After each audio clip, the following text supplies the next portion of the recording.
Appreciate like now. Yeah, by your Shamai Tangu, Katunga Jamai Kazani Tripuri Dofa Zoto Hani Basa Jini Aram Kanchase Jumbu Fang Shani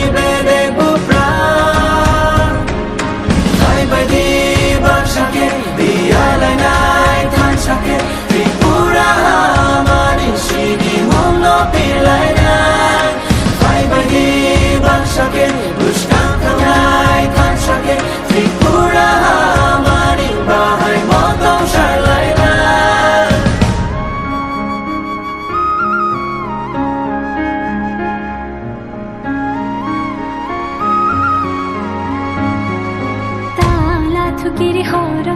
no khano chang sharit chung chini hano mo changri laina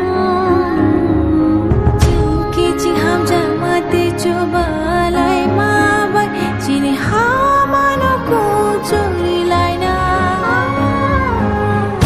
khano manju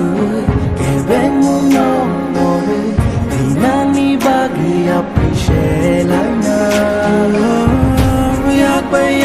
Rome, Shema, Katungiru Jamna, Kazani Tripuri Dofa, Zoto Hani Busa, Jini Arum Kanchase, Jumbu Fang Fang Shani Bede Pupra, Bye Bye Di